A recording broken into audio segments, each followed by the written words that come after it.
Para nós, 2022 é o ano das surpresas, ok? É o ano de Deus nos surpreender, de nós nos surpreendemos, de nós surpreendermos outras pessoas com a nossa postura. A nossa proposta para 2022 é um ano de surpresas, um ano que coisas comuns deixarão lugar para coisas extraordinárias, para coisas que não aconteciam em outro tempo da nossa caminhada, da nossa história, do nosso casamento. O tema da minha mensagem hoje é surpresa, ele chegou. Hoje eu quero mostrar a você que foi uma grande surpresa quando Jesus chegou. Quando ele chegou neste mundo com sua presença, sua maneira de conduzir as coisas era uma maneira que, no mínimo, dava a ele, o título de diferente. As pessoas não conseguiam entender muito bem a maneira cuja qual ele se posicionava. Então, quando nós olhamos para Jesus, por que ele era tão estranho? Por que pessoas achavam que ele era alguém tão estranho? Bom, fisicamente, ele era semelhante a todos. Quando nós olhamos Judas Iscariotes, ele traindo Jesus, ele precisou oferecer aos soldados uma senha, um código, porque os soldados não sabiam diferenciar Jesus de seus discípulos. Jesus era tão parecido com seus discípulos que poucas pessoas, se não tivesse caminhando com ele, teria dificuldade. Normalmente, se você observar, até nos filmes que nós olhamos, quando nós olhamos para aqueles filmes, para aquelas fotos, você pode notar que há uma semelhança muito grande de aparência, de vestimenta. Hoje, inevitavelmente, é muito comum em determinados ambientes, nós conseguimos identificar quem é o chefe, quem é o pastor. Tem a ver com roupa, tem a ver com cadeira, tem a ver com lugar, tem a ver com posicionamento, que consegue diferenciar.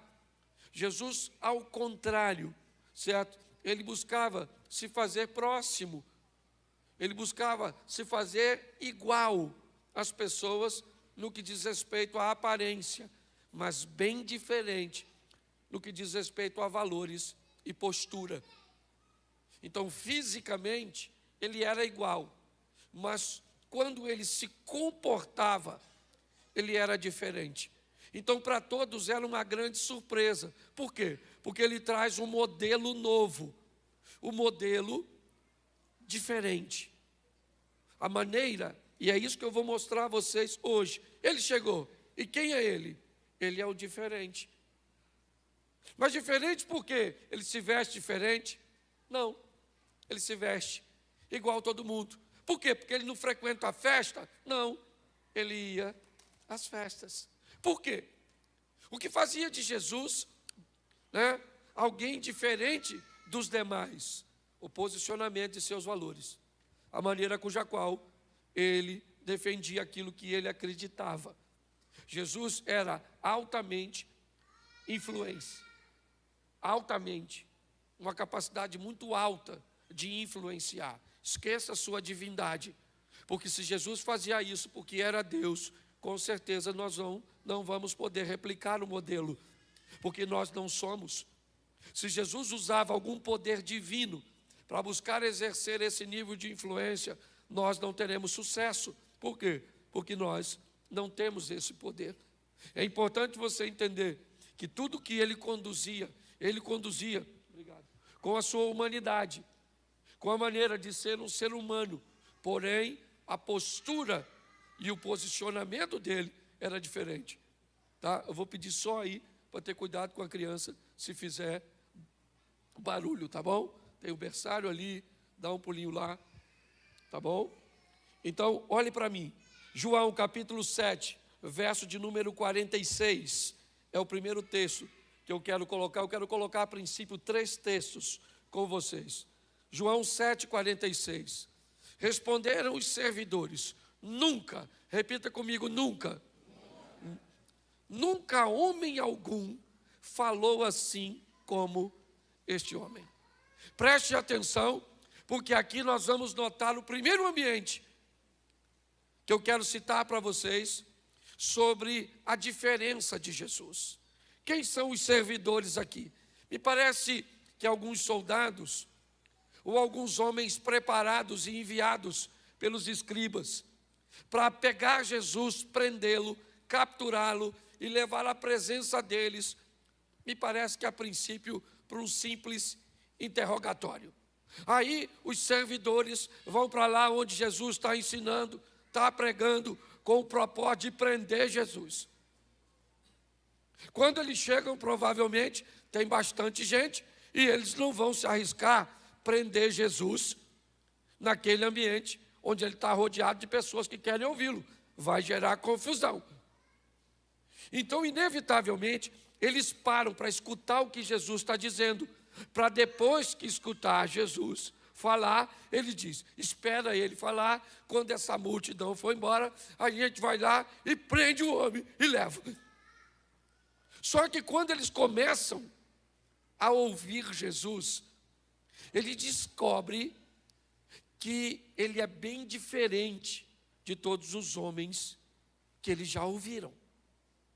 A maneira que ele fala é altamente, né, ou com muita autoridade, mas ao mesmo tempo ele consegue ter amor quando fala. Ele confronta a verdade, estabelecendo os princípios, e os homens estão escutando Jesus falar, para depois prendê-lo. Quando Jesus termina de falar, eles desistem de prendê-lo. E falou: não vai rolar, não vai dar para prender esse cara. E aí ele volta para dar notícia para aquela turma. E ele diz assim: nunca.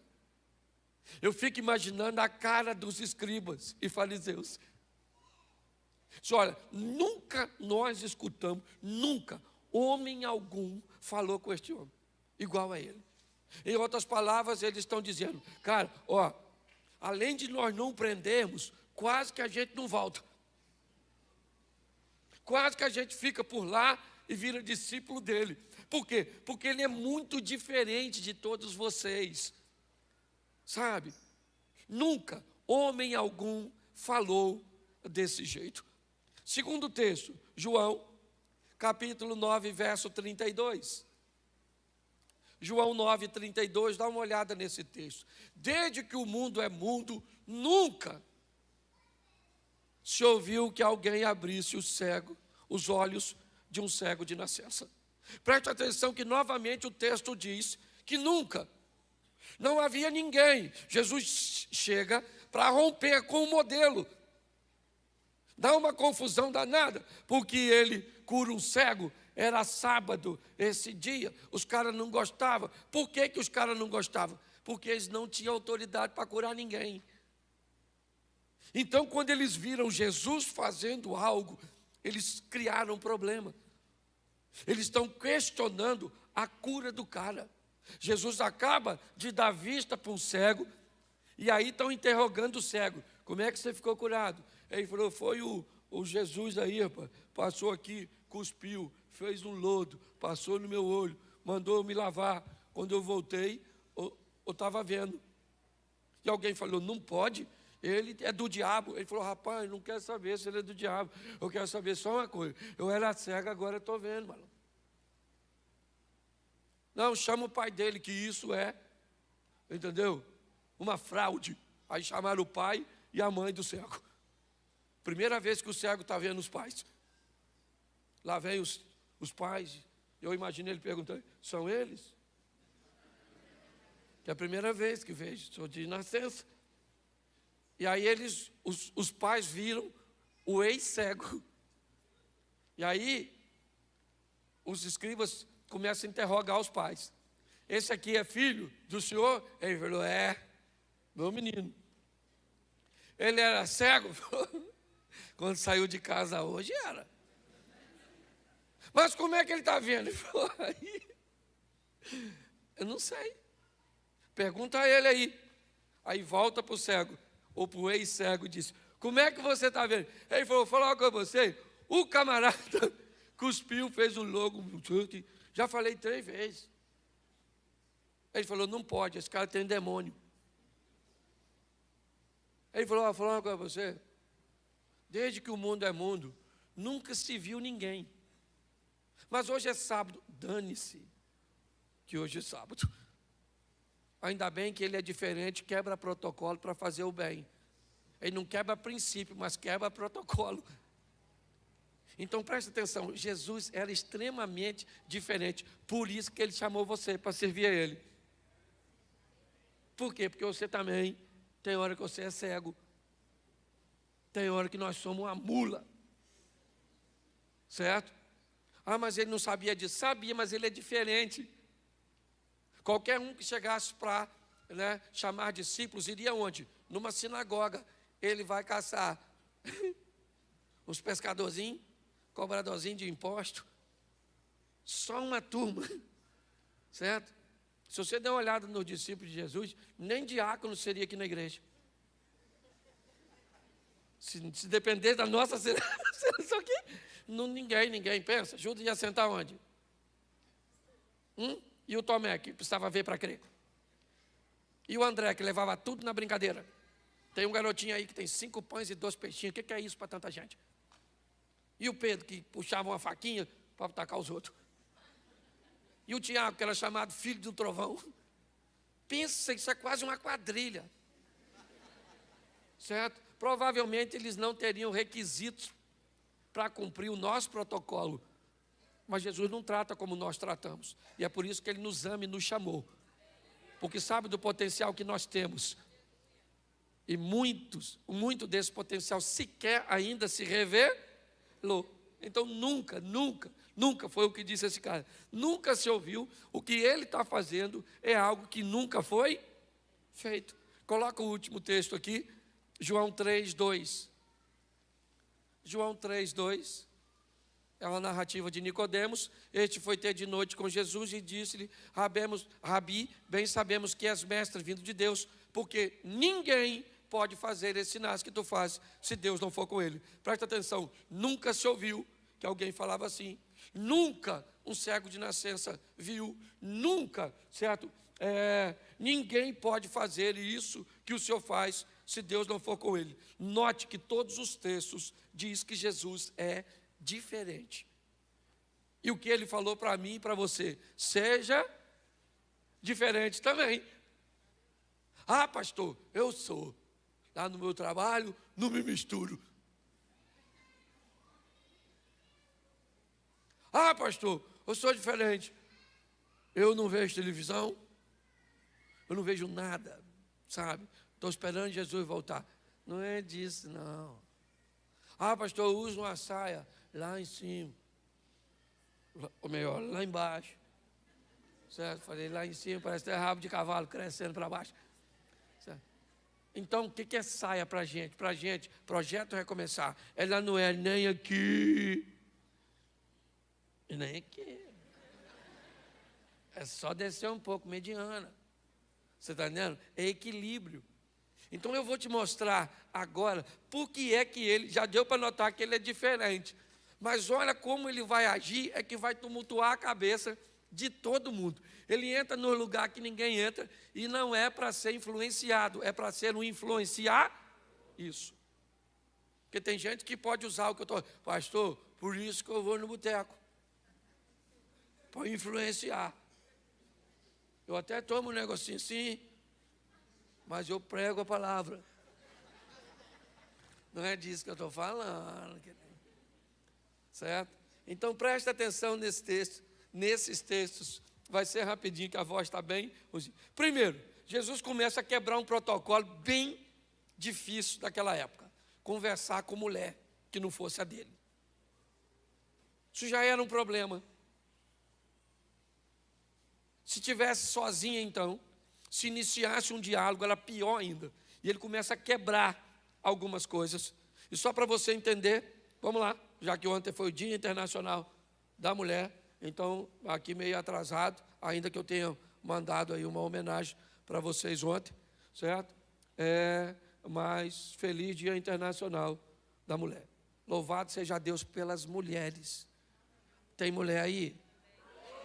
Orgulho de ser mulher, orgulho de ser feminina, motive essa feminilidade nas meninas.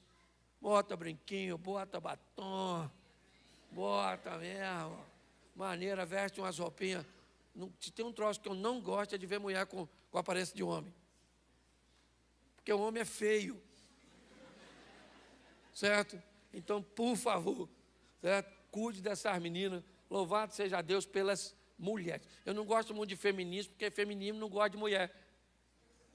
Então, seja feminina, querida. Olhe para o espelho e diga, eu me amo. Não estou bem, mas não sou a melhor versão de mim mesma no momento. Certo? Mas eu ainda chego lá. Ok? Então, vamos lá? João 4, 27. Note como é que sempre tem uma conotação de surpresa. Disso vieram seus discípulos e maravilharam-se, ou seja, ficaram surpresos de que ele estivesse falando com uma mulher. Todavia, nenhum deles lhe perguntou, né, ou lhe disse, né, que perguntas, ou por que fala com ela. Preste atenção, porque Jesus, ele vai ter um encontro com uma mulher sozinho. A dona foi tirar água, uma mulher de vidinha meio esquisita, certo? Provavelmente, se ela contasse para você que Jesus encontrou com ela sozinho, você não ia acreditar, porque você ia imaginar que Jesus apareceria num círculo de oração, num culto, numa igreja, mas nunca com a dona dessa de 5 maridos, uma vidinha bem complicadinha, certo? Ela está perto do poço e Jesus vai encontrar com ela. Por quê? Porque ele está quebrando, ele é diferente. Todo mundo via numa mulher, não fala não, só pensa. Se eu falasse para você aqui agora, ó, tem uma dona em pé aqui, já casou 5 vezes, está caçando outro, e ainda está com o marido de outro aqui, o que você diria que ela é? Não fala não, só pensa. Hã? Uma mulher que teve 5 maridos, já está no 6º, pelo amor de Deus, dona, vai tomar uns remédios para baixar esse fogo, certo? Só que quando eu olho, Jesus marca um encontro com ela que ela nem sabe. Enquanto todo mundo está olhando aquela mulher por um prisma, por uma ótica, Jesus olha e diz assim, vou fazer dessa dona uma evangelista.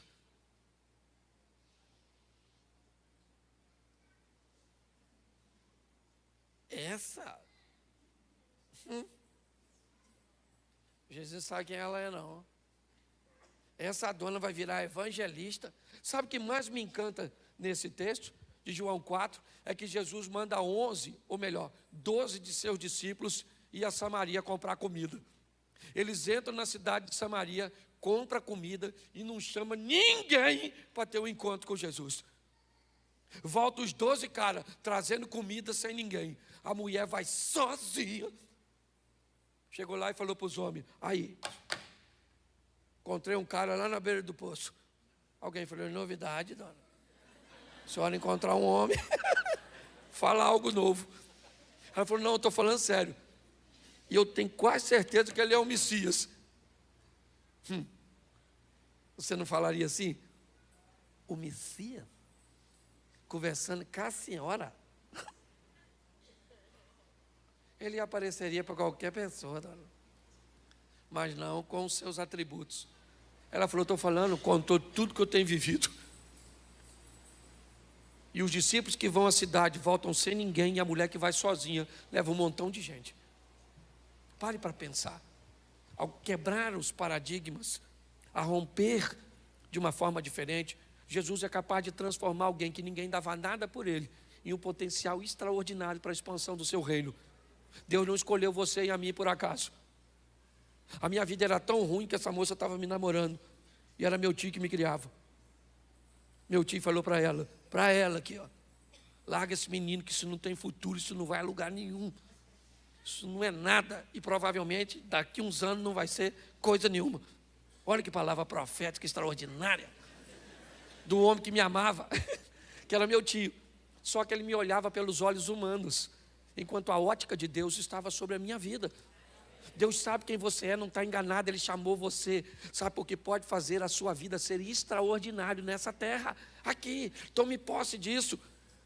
Posso ouvir um amém? Amém. Isso. Outra coisa, Lucas 19, 7. Lucas 19, 7. Vendo tudo isso, murmurava, dizendo que entrava para ser hóspede de um pecador. Está lá Jesus de novo, surpreendendo as pessoas. Pare para pensar. Vamos imaginar o Papa, uma autoridade. Eu vou usar ele porque é uma grande autoridade religiosa. Vamos imaginar que ele viesse a Xerém. Onde você acha que ele iria? Provavelmente na paróquia. Sim ou não?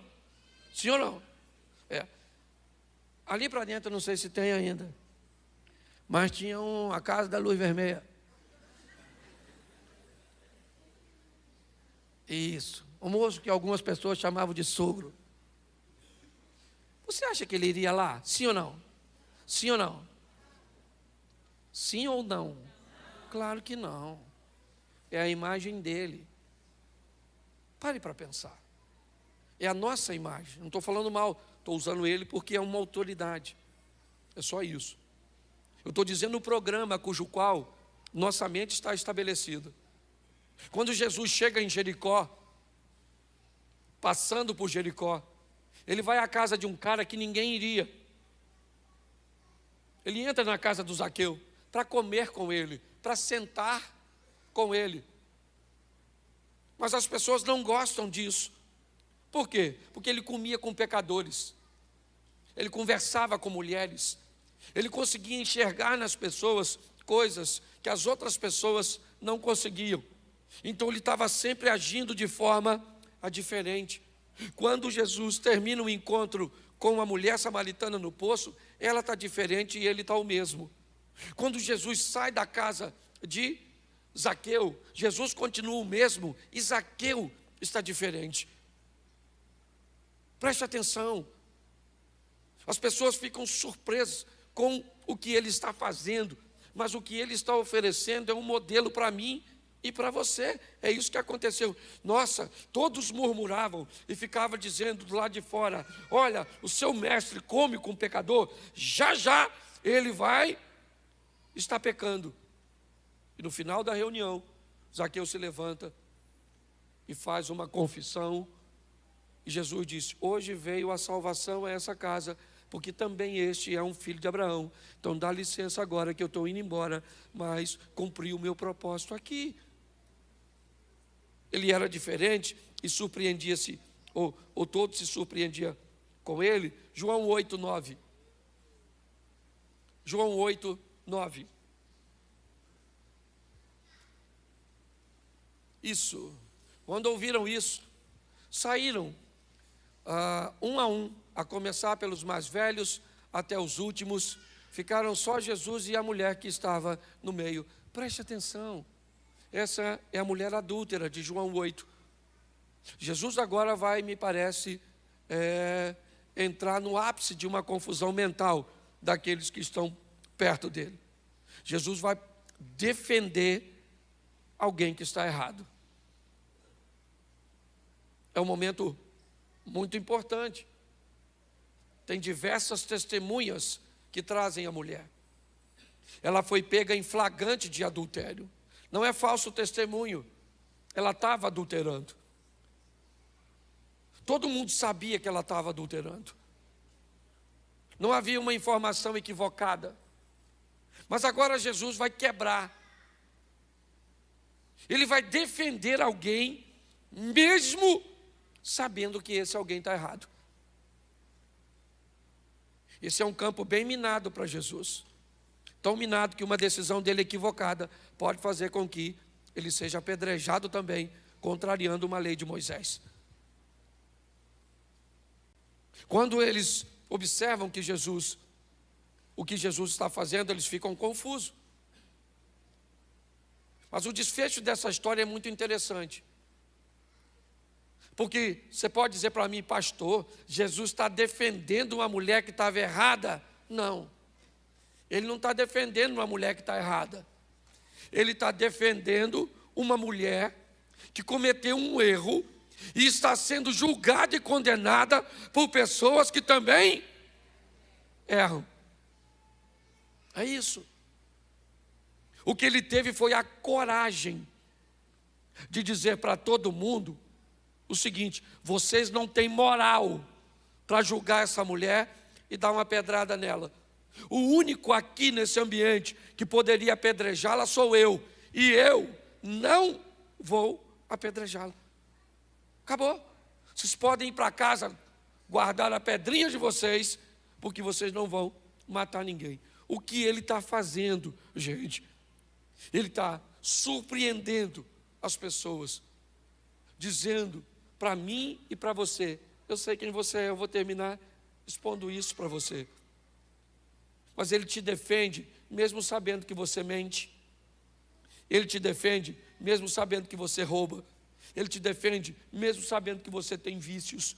Ele te defende ou nos defende mesmo sabendo que nós estamos errados. Não porque vai se tornar conivente aos nossos erros. Não. Mas porque tem autoridade para perdoar pecados e nos dar uma novidade de vida. É isso. Vamos lá? Marcos 10, 14. Já estou terminando. Marcos 10, 14. Coloca para mim. Jesus, porém, vendo isso, indignou-se e disse-lhes: deixai vir a mim os pequeninos, e não os impeçais, porque dos tais é o reino de Deus. O que ele é? Ele é um mestre, ele é um rabi, ele é um homem altamente ocupado. Ele não vai perder tempo com crianças, com um grupo que não vai prestar atenção nele. Pare para pensar. Esse era o modelo do rabino. Ele não aceitava nem mulheres sentadas aos pés deles, quanto mais criança, barulhenta, não prestando atenção. Quando de repente alguém está trazendo as crianças para perto de Jesus, os discípulos digam: não, o que essas crianças estão fazendo aqui? Jesus disse: não, deixa as crianças vir até a mim, eu vou orar por elas, eu vou abençoá-las. O que ele está sendo? Diferente. Só isso. É isso que o mundo está precisando, de gente diferente. Sabe qual é o grande problema do Evangelho? A modernização do Evangelho está tornando todo mundo igual. Esse é o grande problema. Vamos falar um palavrão agora, mesmo sendo crente.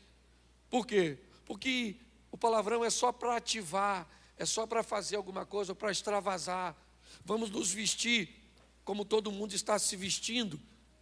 Eu digo, de maneira onde não há decência, onde não há ordem. Eu não estou dizendo para viver de uma forma retrógrada, né, ultrapassada ou fora, né, da moda. Não é isso que eu estou dizendo. Mas hoje está difícil demais, dependendo do ambiente que você vá. Você vê pessoas dizendo que são crentes. Eu até entendo, porque para mim, crente é a primeira fase, né, do processo. Preste atenção, o diabo é crente, sim ou não? Mas ele não é cristão. Certo? Crente é aquele que conhece, entende, respeita e crê. Cristão é aquele que copia Cristo, que segue, que obedece a Cristo. Ser crente é apenas uma primeira fase do processo. Essa é a grande verdade. Eu, quando eu olho a minha caminhada cristã, eu estou aí com 30 anos, 31 anos, né, no Evangelho. E eu levei, acredito, que quase 15 para transicionar de crente para cristão. Eu conheço muita gente que ainda não transicionou. É o que o Eduardo estava falando aqui na palavra da oferta. As pessoas fazem as coisas, mas não sabem cuja motivação estão fazendo. Quando nós olhamos para esse posicionamento, o que nós estamos vendo é que Jesus está sendo diferente, né? De uma forma muito sutil, é verdade, mas é diferente. Por quê? Porque defende pessoas que estão sendo acusadas por gente que também erram, porque recebe gente que ninguém receberia, porque conversa com pessoas que ninguém conversaria, porque come com pecadores e se mantém íntegro. É isso. É esse tipo de cristãos que nós estamos precisando. Preste atenção nesse texto. Marcos 10, verso 24. Marcos 10, 24. Isso.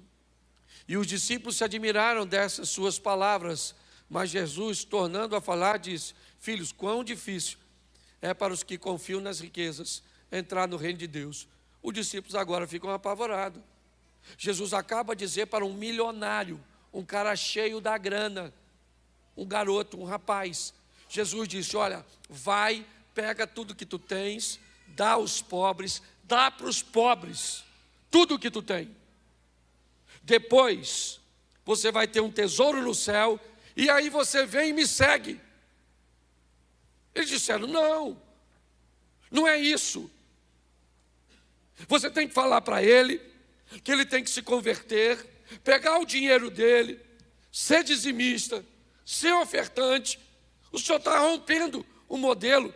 Ele disse: não, ele está preso no dinheiro. Eu quero mostrar para ele e para todos que o meu modelo é diferente. Então ele pega tudo que tem, e se ele acha que eu estou mandando ele me seguir, porque eu estou de olho nos bens materiais, manda ele pegar todos os bens e dá para pobre. E quando ele não tiver nada, ele vem para mim, para que ele descubra que eu quero ele, não os bens dele. Porque a grande verdade é o seguinte, irmão: basta Jesus ter você, que ele tem tudo que você tem. E essa é a grande verdade. Ele quebra isso porque ele é um líder. Ele precisa de dinheiro para seu ministério? Sim, ele precisa. Ele precisa de uma estrutura para fazer. Mas, quando ele diz isso, ele quebra, sabe, um modelo, dizendo: pega, e presta atenção que ele não está mandando o cara vender nada. Eu acabei de falar para você, esse texto do jovem rico, certo? Ele também está lá em Lucas 18. No 19, Jesus entra na casa do Zaqueu, que é rico. No capítulo 18, ele fala de um jovem rico, certo? E diz que é muito difícil um rico entrar no reino dos céus. Mas no 19, ele entra na casa de um rico e diz: hoje veio salvação a esta, porque o problema não é o dinheiro, é o coração. O coração do garoto está no dinheiro, o coração do homem, porque a diferença para ter dinheiro é só uma: é maturidade, meninice. Crianças pensam que o dinheiro é tudo. Homens maduros já sabem que não é. O dinheiro, querido, é um excelente escravo, mas é um péssimo senhor. E é assim que funciona. Jesus está quebrando quando ele diz para o camarada: lembra de Geazi? Quando Naamã quer dar uma oferta e Eliseu não recebe, Geazi fala: rapaz, você é doido? Esse novo convertido, cheio da grana, vamos depenar ele. Hoje a gente vive debaixo, infelizmente, de uma mentalidade assim. Se o camarada tem dinheiro, é rico, ele é poderoso, ele tem. Jesus disse: olha, vende tudo que tu tem, dá para os pobres, você vai ter um tesouro no céu. Depois, quando você estiver duro, aí pode vir que eu quero você e não seu dinheiro. Ele não entendeu a mensagem, virou as costas e foi embora. Mas não era uma mensagem que seria dito por um fariseu. Não era.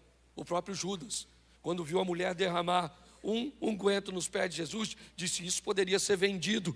Jesus falou: você não está entendendo. Os pobres vocês sempre vão ter convosco. Fica quieto, camarada. Deixa a dona cumprir. É essa diferença, sabe? Que nós precisamos muito mais do que olhar em Jesus, é ter no ambiente cujo qual nós frequentamos. Mas eu queria que você entendesse uma coisa: Marcos, capítulo 4, verso 41. Marcos 4, 41. E sentiram um grande temor. Novamente eles estão surpresos. E eles dizem uns aos outros: mas quem é este que até o vento e o mar lhe obedecem? Eles estão andando com Jesus. Estão vendo Jesus conversar com gente que ninguém conversava. Eles estão andando com Jesus. Estão vendo Jesus parar para lidar com situações de maneira cuja qual eles sabiam que nenhum dos líderes daquela época. Ele entra em casa que ninguém entra. Ele conversa com ninguém, com pessoas que ninguém conversaria. Ele defende pessoas que estão erradas. Ele conversa e recebe crianças. Ele diz para os ricos: não preciso do seu dinheiro. E agora, ele diz para vento e o mar: fica quieto, acalma-te. Os discípulos estão entendendo que ele é muito diferente de tudo que eles já viram até o presente momento. Mas é com a mulher samaritana, é com Natanael, que Jesus mostra uma grande lição. João capítulo 4, verso 19. João 4, 19. E disse-lhe a mulher: Senhor, eu vejo que o Senhor é profeta. Coloca para mim João 1, 47. João 1, 47.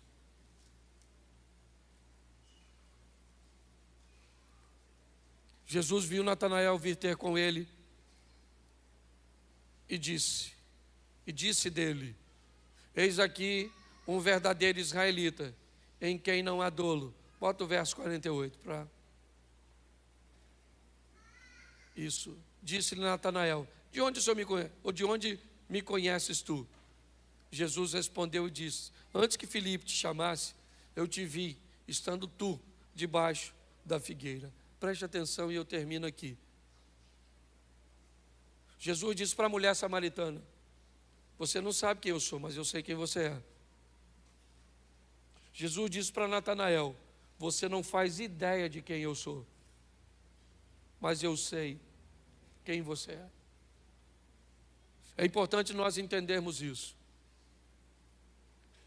Nós sabemos poucas coisas sobre ele, mas ele sabe tudo sobre nós. Ele sabe tudo sobre a sua infância. Ele sabe tudo sobre a sua adolescência. Ele sabe tudo sobre a sua juventude. Ele sabe tudo sobre o seu casamento. Ele sabe tudo sobre os seus negócios. Ele sabe tudo, tudo, tudo a seu respeito. Essa é a grande verdade. Porém, ele é diferente.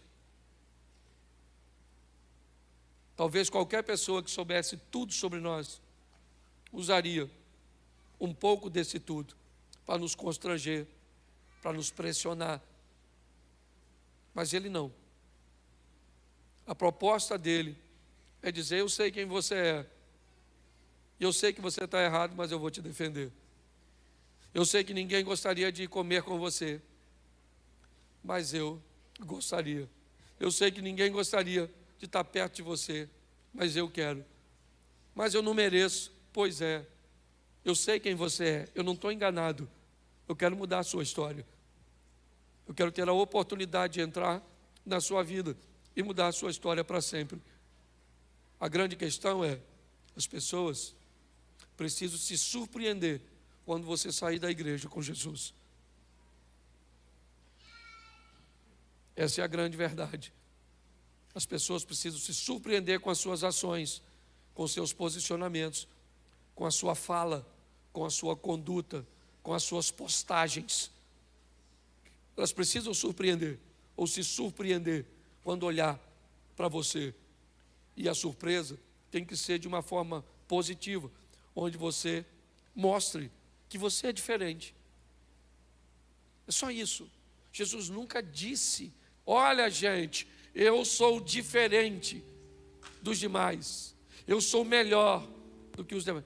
Ele nunca disse isso. Mas todo mundo que olhava para ele disse: nunca vimos alguém como ele. Note como ele é diferente. Ninguém te condenou, querida. Se ninguém te condenou, eu também não te condeno. Vá e não peques mais.